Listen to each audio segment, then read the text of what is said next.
Hello दोस्तों, मैं विवेक कुमार वर्मा और आज जो हम लोग क्वेश्चन करने जा रहे हैं वो एमडीसी बॉटनी का है। एमडीसी बॉटनी का है। ये क्वेश्चन आंसर इस सब्जेक्ट का कोई नहीं कराया है, सो फटाफट आप इस क्वेश्चन को देखें और आपको कैसे इसका आंसर लिखना है चलिए देखते हैं। तो क्वेश्चन है, चारोफाइटा की सामान्य विशेषताएं आकारिकी तथा जीवन चक्र का विस्तार से वर्णन करें। तो चारोफाइटा के बारे में हम लोग मात्र 2 क्वेश्चन करने वाले हैं। ये 2 क्वेश्चन आपको यही वीडियो में मिल जाएगा। चारोफाइटा से जितना भी संबंधित क्वेश्चन बन सकता है उसको सब हम इसी 2 क्वेश्चन के अंतर्गत ले आए हैं। आप इस जो 2 क्वेश्चन को देखेंगे तो चारोफाइटा से जितना भी क्वेश्चन आएगा वो सब क्वेश्चन को आप आसानी से कर सकेंगे। तो उम्मीद करते हैं कि आप बात को समझ गए होंगे।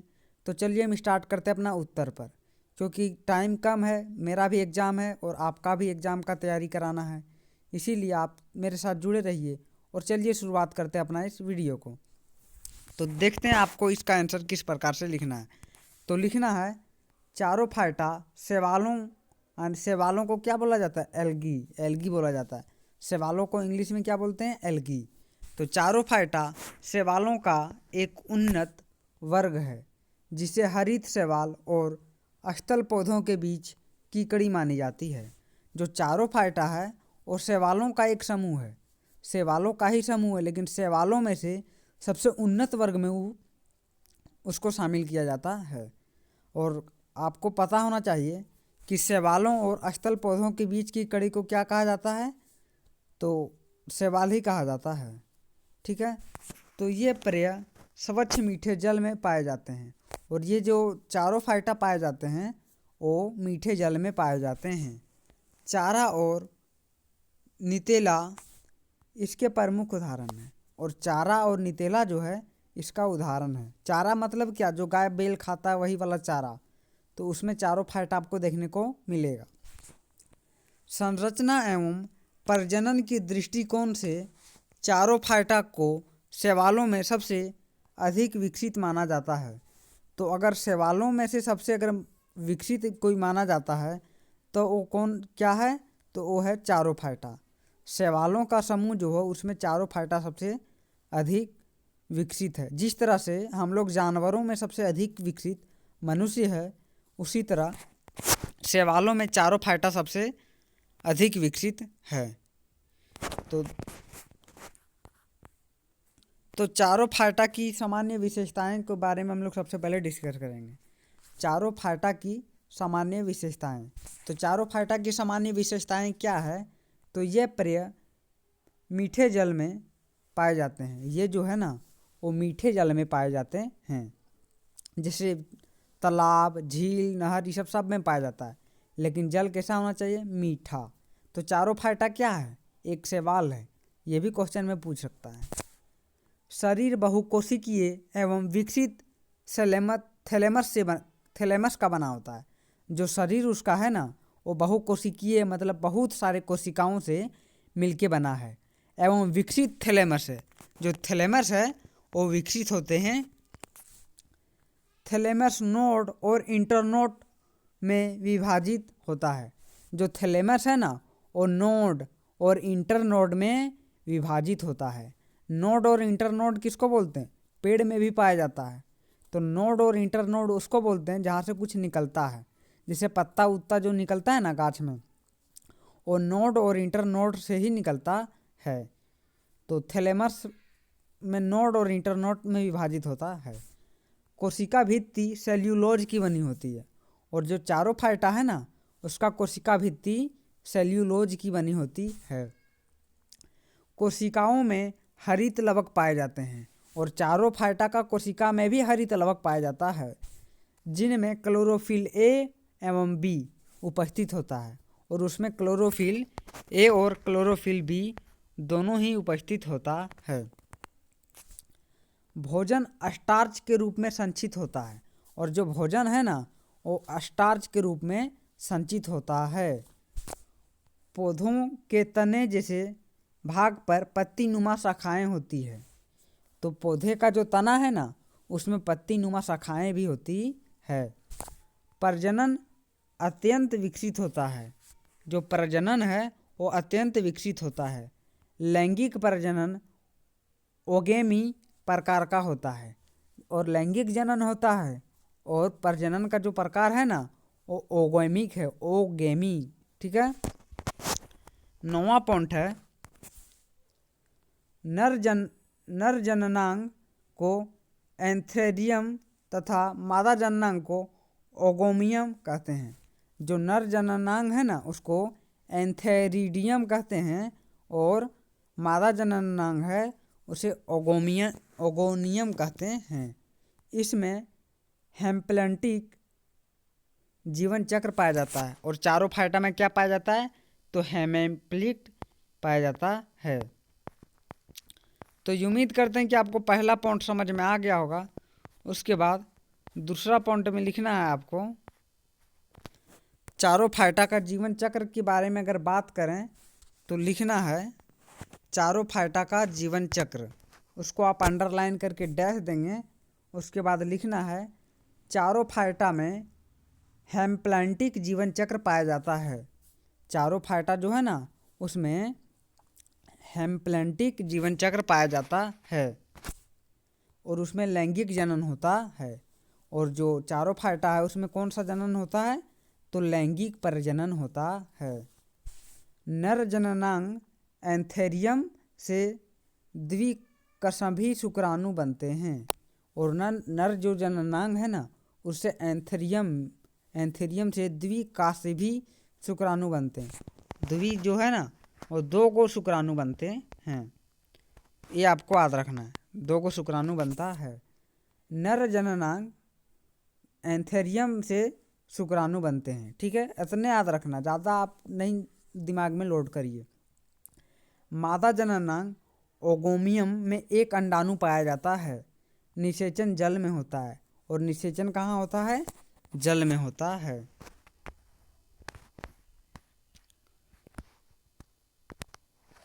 दूसरा पॉइंट है जायगोट का निर्माण। तो जायगोट का निर्माण क्या है ये दूसरा पॉइंट है। इसमें लिखना है निषेचन के बाद डिम्प्लाइड जायगोट बनता है, और निषेचन के बाद क्या है डिम्प्लाइड ही जायगोट बनता है। जायगोट मोटी भित्ति से घिरा होकर विश्राम अवस्था में चला जाता है, और जो जायगोट है वो मोटी भित्ति से घिरकर विश्राम अवस्था में चला जाता है। तीसरा पॉइंट है अर्धसूत्री विभाजन। अनुकूल परिस्थितियों में जायगोट अर्धसूत्री विभाजन करता है। तो अगर परिस्थिति अगर बढ़िया रहेगा ना तो अर्धसूत्री विभाजन होगा। इससे हेम्प्लाइड कोशिकाएं बनती है, और इससे क्या बनता है तो हेम्प्लाइड कोशिकाएं बनती है, नया पौधा।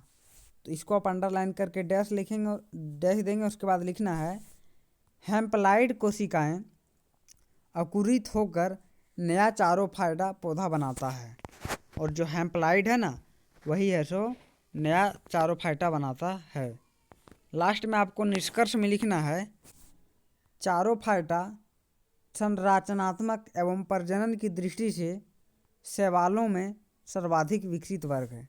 जो चारों फाइटा है ना वो संरचनात्मक एवं प्रजनन की दृष्टि से शैवालों की सर्वाधिक विकसित वर्ग है। इसके गुण स्थल पौधों में मिलते जुलते हैं। इसका जो गुण है ना वो स्थल वाला जो पौधे हैं उससे मिलते जुलते हैं, इसलिए इसे स्थल पौधा का पूर्वज भी माना जाता है। इसीलिए इसको क्या माना जाता है तो स्थल पौधों का पूर्वज माना जाता है। तो उम्मीद करते हैं कि आपको पहला क्वेश्चन समझ में आ गया होगा। अब चलिए देखते हैं हम दूसरा क्वेश्चन। दोस्तों तो उम्मीद करते हैं कि आप पहला क्वेश्चन जो कराए थे उसको आप अच्छे तरीके से समझ चुके होंगे। अब हम लोग चलते हैं दूसरा क्वेश्चन पर, और दूसरा क्वेश्चन है चारों फाइटा की उच्च शैवाल क्यों माना जाता है। चारों फाइटा है उसको उच्च शैवाल क्यों माना जाता है, चारों फाइटा को उच्च शैवाल आखिर क्यों माना जाता है, इसके बारे में हम लोग को डिटेल से लिखना है। तो चलिए शुरुआत करते हैं हम अपने क्वेश्चन का आंसर आखिर किस प्रकार से लिखा जाएगा, चलिए जानते हैं। तो सबसे पहले आप पहला क्वेश्चन को बढ़िया से देख लीजिए। पहला क्वेश्चन जानिएगा ना तब दूसरा क्वेश्चन आप आसानी से बना लीजिएगा। तो आखिर इस क्वेश्चन भी समझ जाइएगा। तो चलिए शुरुआत करते हैं, अपना आंसर किस प्रकार से लिखा जाएगा वो देखते हैं। चारोफाइटा शैवालों का एक उन्नत वर्ग है। जो चारोफाइटा है ना, वो शैवालों का सबसे उन्नत वर्ग, मतलब सबसे बढ़िया वर्ग है। जिस तरह जानवरों में सबसे बढ़िया वर्ग क्या है, मनुष्य है, तो उसी तरह शैवालों में सबसे उन्नत वर्ग क्या है, तो चारोफाइटा है। इसकी संरचना, जनन अंगों की जटिलता तथा जीवन चक्र अन्य शैवालों की अपेक्षा अधिक विकसित होने के कारण इसे उच्च शैवाल कहा जाता है। इसमें जो है ना जनन चक्र है सो अन्य शैवालों की अपेक्षा में अधिक विकसित है, सबसे हाई डेवलपमेंट है, इसीलिए इसको एडवांटेज है, इसीलिए इसको उच्च शैवाल कहते हैं, या फिर हायर एल्गी कहते हैं, एडवांटेज एल्गी कहते हैं, ये सब भी आप बोल सकते हैं। यह शैवालों और स्थल पौधों के बीच की कड़ी माना जाता है। यह जो है ना वो शैवालों और स्थल पौधों के बीच के कड़ी भी माना जाता है। चारोफाइटा को उच्च शैवाल मानने के कारण, अब चारोफाइटा को आखिर उच्च शैवाल क्यों माना जाता है, उसका कारण को हम लोग देखेंगे। तो सबसे पहले आप इसको अंडरलाइन करेंगे, जैसे कि हमने अंडरलाइन किया। तो चारोफाइटा को उच्च शैवाल मानने के कारण इसको आप अंडरलाइन करेंगे। उसके बाद पहला नंबर पॉइंट डालेंगे, विकसित थैलेमस संरचना।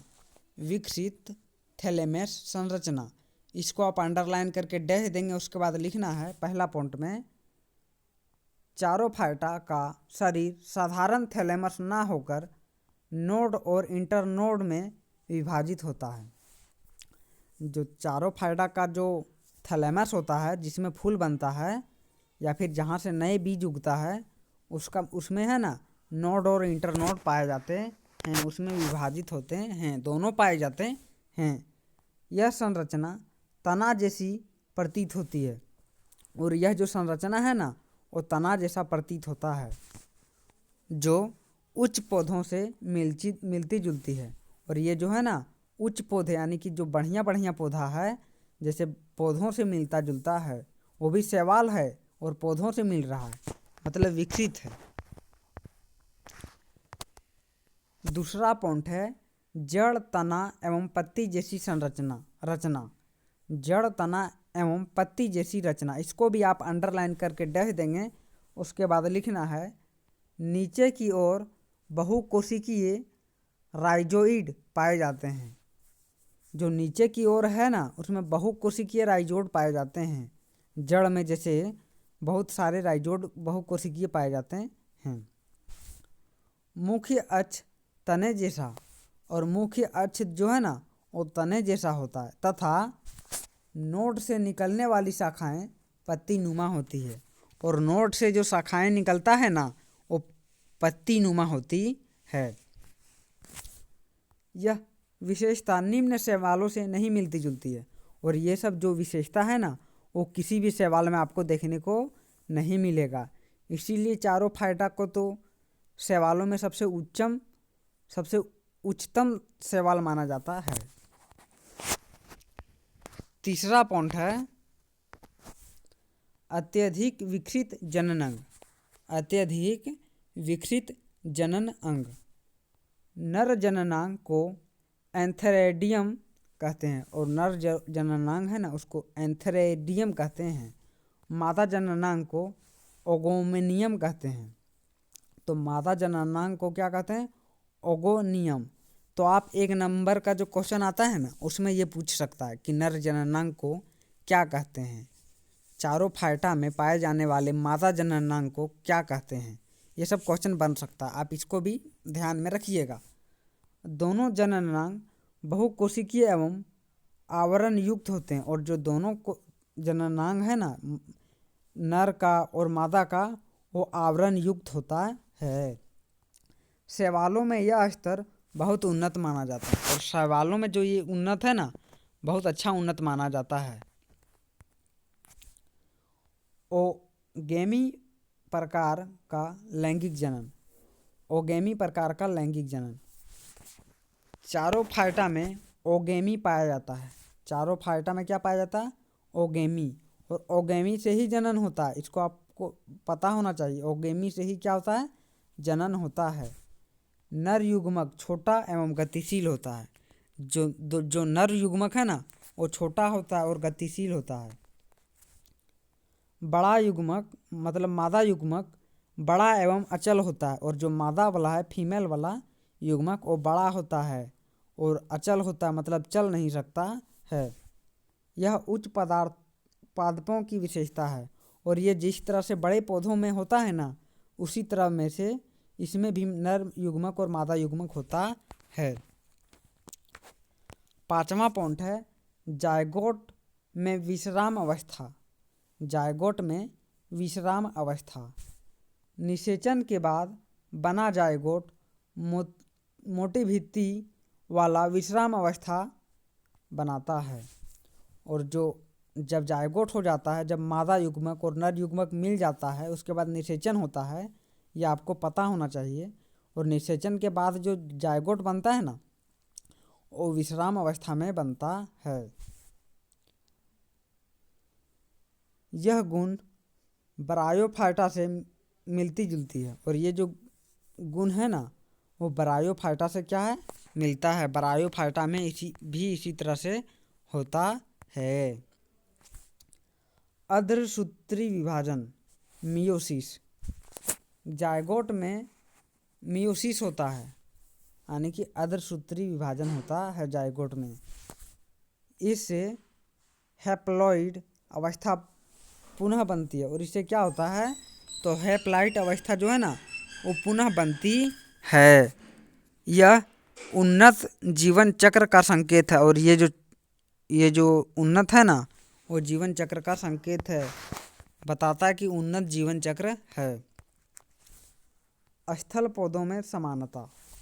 स्थल पौधों में समानता क्लोरोफिल ए और बी दोनों पाया जाता है, किसमें, चारोफाइटा में। भोजन का संचय स्टार्च के रूप में होता है, और भोजन में जो बनता है ना वो भी स्टार्च के रूप में। जिस तरह पौधा स्टार्च में बनाता है उसी तरह ये भी स्टार्च में बनाता है। कोशिका भित्ति सेल्यूलोज की। जिस तरह से पेड़ पौधे में कोशिका भित्ति किसका होता है, सेल्यूलोज का, उसी तरह इसमें भी। ये सभी गुण स्थल पौधों जैसे हैं, और ये सब गुण कैसा है तो स्थल पौधों जैसा है। उपरोक्त सभी तथ्यों, निष्कर्ष में लिखना है लास्ट में, उपरोक्त सभी तथ्यों के आधार पर स्पष्ट है कि चारोफाइटा संरचना, प्रजनन एवं जीवन चक्र की दृष्टि से अन्य शैवालों से अधिक विकसित है। जो और किसी में नहीं है उससे ज़्यादा ये विकसित है। इसी कारण चारोफाइटा को उच्च शैवाल कहा जाता है, और यही कारण है कि चारोफाइटा का जो है ना चारोफाइटा उसको उच्च शैवाल कहा जाता है, तथा इसे स्थल पौधा का पूर्वज भी माना जाता है, और इसको जो है ना वो स्थल पौधा का पूर्वज भी माना जाता है। तो उम्मीद करते हैं कि दोनों क्वेश्चन को आप बढ़िया तरीके से समझ चुके होंगे। तो क्वेश्चन 1 और क्वेश्चन 2 आप दोनों कर लीजिएगा, ये दोनों इम्पोर्टेंट है। आप ये 2 क्वेश्चन करेंगे तो आपको चारोफाइटा से जितने क्वेश्चन आएंगे सब बन जाएंगे। तो उम्मीद करते हैं कि समझ में आ गया होगा, और 100% ये आएगा, टेंशन नहीं लीजिए, यही क्वेश्चन आएगा तो आएगा। धन्यवाद।